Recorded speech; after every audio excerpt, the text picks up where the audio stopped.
pa na naman, tawagin na tropa. Tito Joe mang bida sa kalsada sa kanto. Kahit saan kainan, kwentuhan, bardagulan.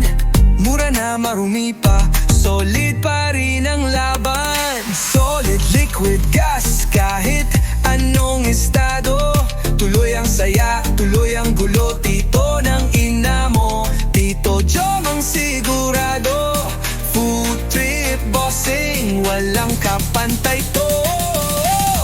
Okay mga pamangkin, nandito tayo sa 141 Fort Santiago, Barangay Santo Cristo, Bago Bantay, Quezon City para makatikim naman ng ibang putahe galing sa ibang bansa.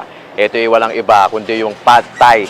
Siyempre Thailand food street naman tayo, o street food sa mga Thailand. Pero ito yung best of the best na napili nila. So hindi nila lahat inadapt doon sa Thailand, yung mga street food. So, bagkos, pinili lang nila kung ano yung mga pwede nilang ibenta rito. Pero syempre, tikman na rin natin yan at bigyan na rin natin ng honest review. Ako, may nakikita na ako dyan na hindi siya ganun ka-authentic. Kasi syempre, pagka gusto mo na authentic, syempre, doon ka sa Thailand. Pero at least, makakatikim tayo ng Thailand street food na dito base sa Quezon City. Maipakita natin sa mga pamangkin natin dyan. Nandoon na naman tayo sa mundo ng pares eh. Nasa mundo na naman ng pares, ang tito ng ina nyo. Pero ngayon, medyo kakaiba, Thailand street food naman yung aatakihin natin. Wala pa tayong budget para makapunta sa Thailand. Dito muna tayo sa lokal, sa Quezon City. So, alamin natin kung ano yung mga pwede nilang i-offer sa atin at tikman natin yung Pad Thai mismo. Tikman natin ang Thailand street food dito sa Bago Bantay, Quezon City. Let's go, mga pamangkin! Yun na sinasabi ko, mga pamangkin. Paano ko ba sasabihin to? Kasi, hindi pa ako nakakatikim ng Thailand street food. First time ko pa lang dito sa Bagong Bantay. Ano ba? Bagong Bantay sa may Quezon City. So, ito yung Pad Thai na tinatawag nila. Para pala siyang batil patong, no? Meron din siya itlog sa ibabaw, may mga mani, toge, tokwa, saka yung noodles, onion leek, spring onion, tapos yung lemon. So, yan yung pinaka Pad Thai. Magkano ganito? 90 lang yan, bossing. 90. Pwede na, no? 90. Tapos ito yung tom yum soup, 145. Ay, tama? 135. 135. So, ito yung manghang ba to? Medyo Maasim-asim. kaya naman, oh. Kasi may tomato, nakita ko yun, no? Tapos may hipon din. Yan yung itsura niya. Pakita natin mamaya. Tapos ito yung salted egg chicken. Yes. Basil. 145 naman. 145. Oh, ganun karami. So may salted chicken na yan. Saka may basil. Tapos may rice ka na. 145. Okay, game. Honest review natin. Paliwanag lang natin na syempre hindi siya magiging authentic. Unang-una dahil wala naman tayo sa Thailand. So magiging authentic lang yan pag nasa Thailand ka, doon ka kumain. So, ito yung parang Philippine adaptation natin ng Thailand street food dito sa Pilipinas. Maliwanag, Baka mamaya may mabas na naman tayo. Sasabihin, hindi naman authentic yan, Hindi magiging authentic ang isang pagkain unless dun mo mismo kakainin sa lugar na yon. So, pero ito, dahil hindi naman available lahat ng spices dito sa Pilipinas, at least kahit papano, Philippine adaptation. Parang gano'n. At least makakatikim ka pa, mura na. Malinis pa. Diba? Malinis yung pagkagawa. Hindi gaya ng baka sumakit siya natin dito kasi malinis masyado. Tapos ang kagandahan niya, papipiliin ka kung anong kutsara. Pag plastic ka na tao, ito pipiliin mo. Yan, mamahilig mabash. Pero pagka medyo yayamanin ka, anak ka ng konde, golden spoon. Yan ang gagamitin mo. Pwede request to. Pwede. O kaya chopstick. Yan, pwede nyo gamitin yan. O kaya pagka talagang straw. Sige, tikman natin itong Pad Thai. 90 pesos. Yes. 90. Affordable.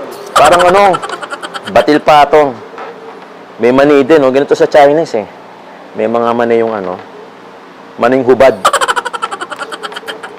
Wala kang mani. Paborito mo yan Burrito ko yan. Para ba to? To? Mamaya mo na pigain. Pwede mo siya i-mix. Tikman mo muna. Tikman siya muna na Tikman mo muna. Tirahin muna natin, baka matira na iba Yes. Gusto ko ako yung unang tumitira. Tirahin natin to. Ito yung noodles. Ano tawag sa noodles? Rice noodles. Rice noodles. Tikman natin to. Sino nagluto nito? Ikaw? Sabi ko sa'yo, marami tayong basher, Baka nakita pa naman yung mukha mo. Hanapin ka. Ito, noodles. Tikman natin. Hindi masarap. Gustong-gusto nila yan. Gustong-gusto nila yan. Kung gusto mo na medyo spicy, lagyan mo ng chili oil yan. Ah, okay. Okay, sapa. Masarap yung noodles, no? Masarap yun. Yung toge parang ano, dilaw ba to? Yes. Talagang ganon. Ayan. Medyo binlas lang ng konti. Ah, okay. Binlas lang na konti. Masarap yung noodles, ah. Ngayon, patahan natin. Pero lagyan natin chili. Medyo effective yan.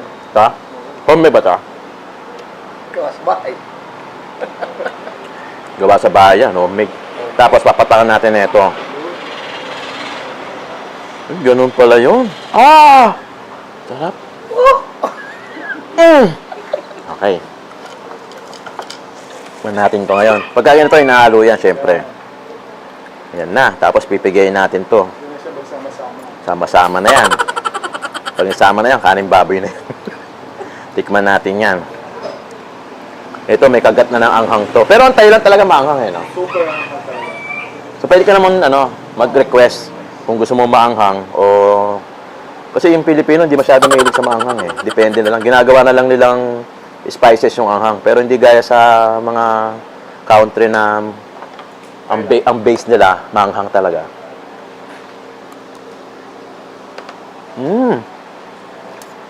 Oo nga. May kagat ng anghang. Pero kulang pa. Mas gusto ko yung maanghang. Di pa kasi ako nagkakaroon ng almoranas eh. Baka sakali ngayon pa lang. Yun ang gusto ko, maanghang. Okay ito ah. Ito pala yung pad thai, fried noodles, no? Nakita ko sa Google kanina. Yun! Sabi ko. Mas gusto ko maanghang. Yung dapat, ano? Yun talaga yung ano. Ah, okay. Yun talaga dapat. Kasi kanina medyo hindi ko mahuli eh. Kasi gusto ko talaga maanghang. Yun pala yun. Tom yum soup. Ah, puro noodles to ah. Bagay na bagay sa mga matataas ang sugar to. Nag-check ka na ba? 165. 65. 200 naman na naman, di ba? Oo. Matasyon mo. Parang laksa, pero di siya laksa. Hindi. Oo. Kasi ang laksa, Singaporean eh. Southeast noodles India. eh. India, mga ganon. Pero mukha siyang laksa. Ang lasa nito, maasim-asim to. Medyo maasim. Kasi merong tomato. Saka yung kulay niya. Para palang no? Baka sabihin nila, buko yan. Yung karachay. Karachay, yung amoy. Oo, maasim. Ano ba to? Siligang naipon.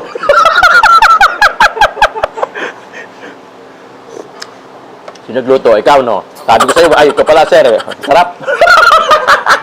Uy, bawal! Ay, bawal. Oh, bawal. May mababas tayo niyan. Sabihin, ba't sinabi mo masarap? Hindi na maintindihan kami mga vlogger kung masarap ba. Hindi. Maasim-asim eh. Yun talagang yun talaga. Na creamy kasi may... Tapos may noodles pa. Ano tawag sa noodles? Rice noodles din. Ang itsura ng rice noodles, ayun yung malapad, parang buko na kinayod. Tapos manipis, malauog. Masarap, maasim. Creamy na Very good to kasi lycopene eh. Kasi may may tomato. Ito yung gusto ko, maasim-asim. Mahilig ako sa maasim eh. Lalo na yung mga panis.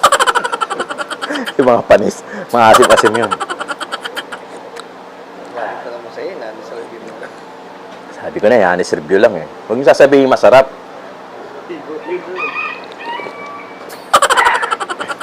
Maasim dahil sa kamatis, no? Tama. Maasim. Tikman natin yung to? Yung gulay. Celery. Celery. Kala ko tanglad. Tikman natin to, yung noodles.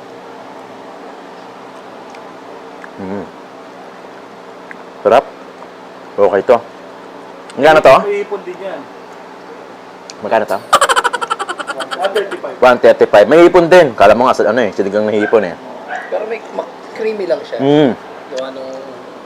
Ang gata. Ito yung salted chicken. Parang buttered chicken, no? Pero salted to. 145. Salted egg. Salted egg chicken. Basil. Ano ito? Yung nila? Thai water. Thai water. Thai water. Anli naman to, no? Anli yan, Anli to. Thai water. Ngayon pa lang ako makakatikim ng Thai water. Ganun, parang tubig din sa Pilipinas. Same itsura. May ano din. May Thai ice din.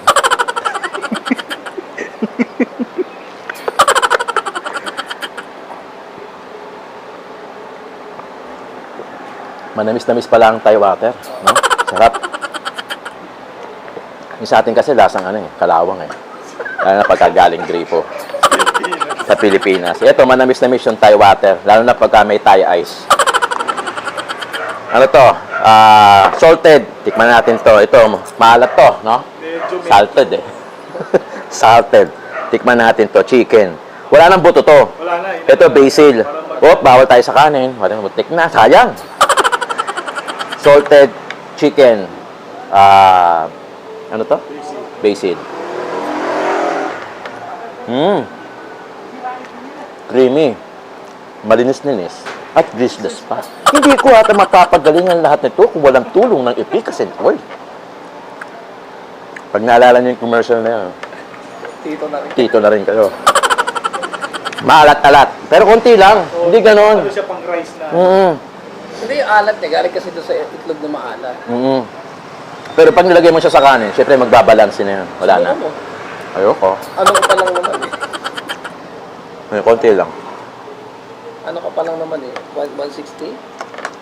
156. 156. So, mamaya. No. Nagbalanse na. Oo nga. Best siya sa kanin. So, Best siya sa kanin. Lalo na yung isarasan niya. pero, Kasi magko-complement siya yung plainness nung kanin. Saka nung salted nung chicken. Buttered din eh, no?